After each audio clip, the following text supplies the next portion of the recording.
So, hello, my name is Doze, and I'm a full stack developer.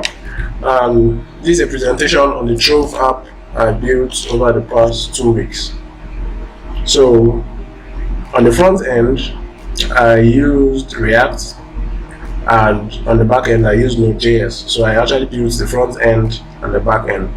And then for the database, I use PostgreSQL. So that's Postgres. So any information you put here is actually stored on a back end, through the back end, stored on a database. So let's go to the URL. When you open it, it takes you to a default page if you're not logged in, and then it gives you the opportunity to log in or sign up. Alright, so if you don't have an account, then you have to try to sign up, and if you have an account, then you can log in. So I already have an account, but just for functionality testing, I'll actually try to sign up. Alright, so I already have an account, so let me try to sign up. Instead, I'll just create information. Let me change the phone number because the phone number has to be unique. Let me put an email and choose to say 900,000 at gmail.com. Then the password, we just give it something simple. Bank name, let me say Access. Bank holder Chuku Doze. And then account number 0042751107. And then yeah, this is the date time selector, so I'll just choose my date of birth. Let's say I was born, I'm not yet born, so 24th. Okay, now let me choose something realistic. So yeah, 31st October, that's when I was born. And so I'll click on sign up. And you see that already, if I have an account there, I can log in instead. So sign up, and then it goes through the information I've sent, and then it tells me account created successfully. Let's say I didn't put in something that is key, then I'll get an error here instead. And it also sends me an email welcoming me to Trove. Alright, so if I click OK now, I can now log in. What was the email I used? I think I used Doze 90,000, right? At gmail.com. And then the password. If I log in now, let me see. It verifies if the email I'm using is in the database and if the password matches that email, and then it tells me you are now logged in. Alright, so let me try. If I click on OK now, it takes me to the home page where I see my name. Hello Doze, your portfolio value is $10,000 by default, just for test purposes. And then it goes ahead to show me the breakdown. So I have 3,000 of Tesla and $25 of Apple, and of course $45 of Amazon. Right? So it's telling me currently I have no debts. That's because I'm not taking any loan. So if I click on this place, it takes me to the loan page where I can see my loan history if I have one. Alright, and in this case I don't have anyone, so it's telling me no loans. Alright, so I'll come back to this, but let's look at the profile page. On the profile page, I can edit information. It shows me my full information that is here: my name, phone number, email address, date of birth, and my bank details. So if I click on I want to change an information, let's say I no longer want, this is no longer my account number, so I want to change it to something else. Let's say I made a mistake when I was signing up, it was 8 not 7, right? I have to put 8, and it updates right away that okay, this account number has been updated and it's now 8. So it tells me, it shows me a success or error message. So user details updated successfully. Alright, and you can see now it's now 8 here. But let's say I try to, for instance, the account number, I try to put something that is not an account number. There's a verification there. So it tells me, yeah, this, okay, account number is incorrect. Alright, it goes through and checks what is not right about the list. So let's say I haven't tried to put all numbers, but it's longer than, it's not an account number still. It still tells me, alright, account number is incorrect. So let me just actually make it an account number and then update it. I can change my name, the name of my bank, and every other thing here, except my date of birth and email, just for security reasons, because this is a loan app. You don't expect people to just log in and change all the information they want to change like it's nothing. Alright, you can also change your password, and in this case my password was 1234567 So if I put that correctly or put something wrong, let me put 9, and then I try to put in other things, it also checks to see if the password I put was the correct one. And so it tells me incorrect password, think and try again. So I know that it's 8, so I'll just try it 1234567 and then let my new password be 12345 and 12345, and then it tells me, okay, if everything is okay to go. If it's not okay, to give me an error.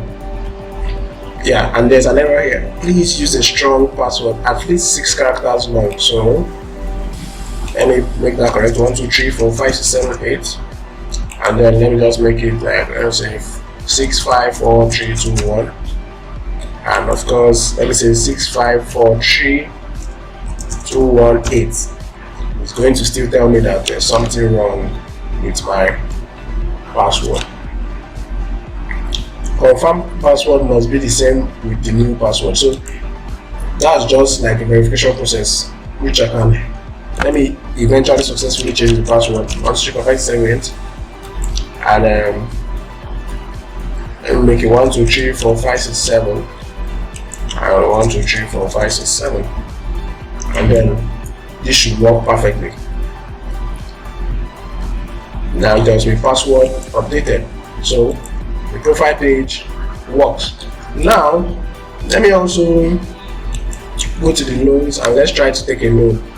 So currently I have no loan. Let me try to take a loan now. So request a loan, and remember we said you can only take about 60% of what you have as your loan. So you say, how much loan do you want? And I have $10,000 now. So let me say I want $7,000. Let me say to buy a car or something. So how long will it take you to pay back? And I'll say, okay, take me 13 months since I had, and then I'll click on proceed. Of course it throws an error. Let's read the error. Sorry, we can't loan you more than 60% of your available fund, which is $6,000. Alright, let me go back and correct that. Oh, sorry, I can manage $6,000. I take 6,000, and then I try again, proceed, and then it tells me another error. Sorry, the maximum duration is 12 months, so I can't take more than 60%, and I can't take above 12 months. So let me correct that. I say, okay, don't worry, I'll pay back in a year, and then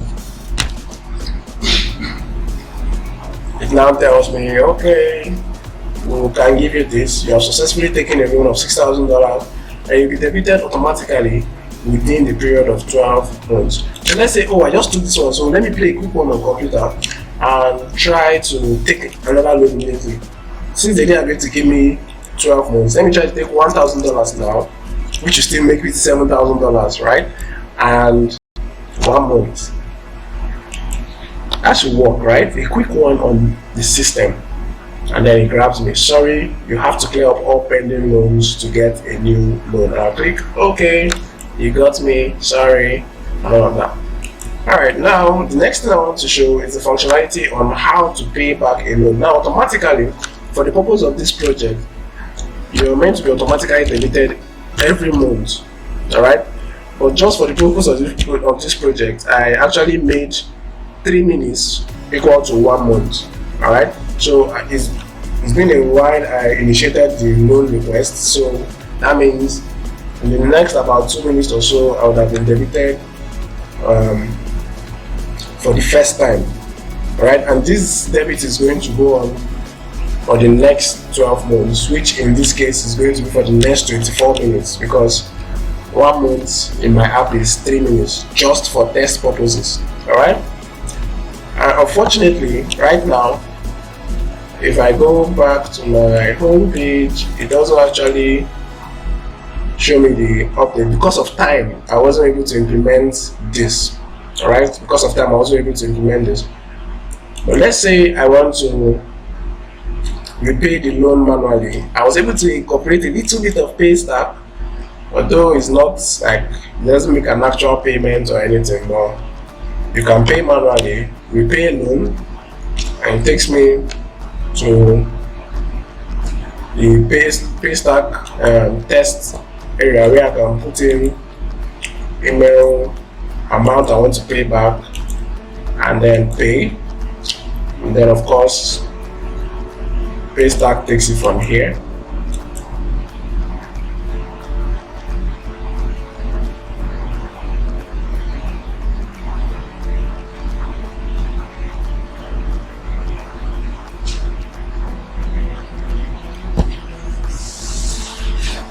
Okay, I'm waiting for pay stack. Pay stack.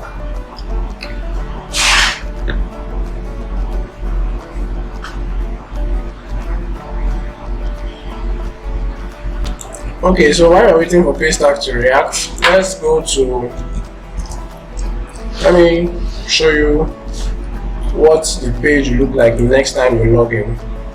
So I want to log in now to see, because I didn't implement the use effect as it's changing, as your debt is being credited, it shows up right away. It automatically changes on the database and on the back end, but I wasn't, because of time, I wasn't able to implement it showing on the front end like instantly. But each time you log in, choose dossier 90,000 at gmail.com. Each time you log in, you see your current loan state, which is kind of realistic if you log in at least every month, right? So take me to my home page.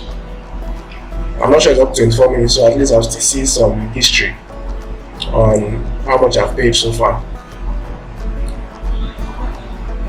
Incorrect credentials, what have I done wrong? Did I change my password? I think I changed my password. What did I change it to? 1, 2, 3, 4, 5, 6, 7, right? I remember.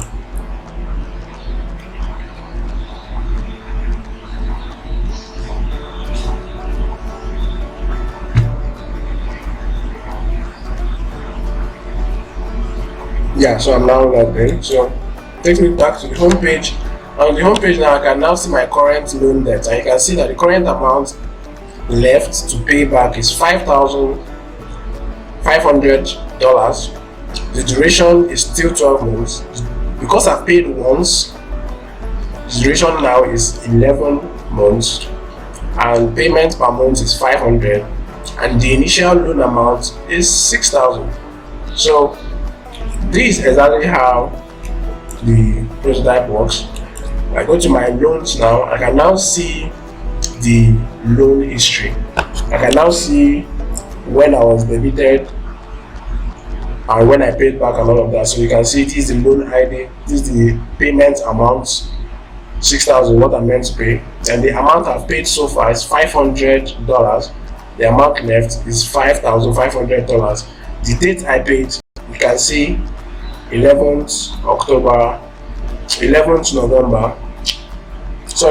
November 2021, and you can see it was paid by 7:56 according to the time zone now. All right, so I'll go to my home. So this particular one, I didn't implement it properly because of time. It's going to actually change when next I log in if it has deleted me again. All right, so on the front end I use React, on the back end I use Node, and then for the database I used Postgres. That's PostgreSQL. So Postgres SQL. So that's all for my presentation. But lest I forget, the page stack is still loading. I don't know why. Maybe I should try it again. Reload the page. Try it again.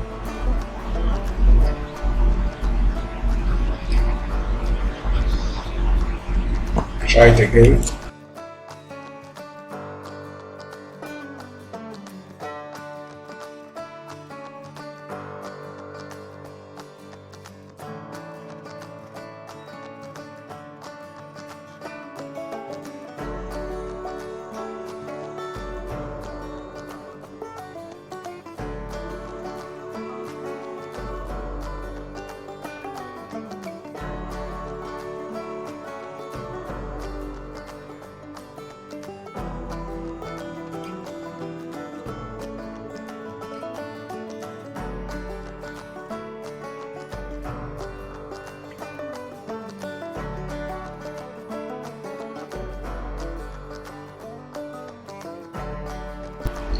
The rest of this stuff is going to be coming in the documentation, more detailed on the the components that were used for this prototype. Alright, so thank you very much. This is my own presentation, so I can log out now. Thank you.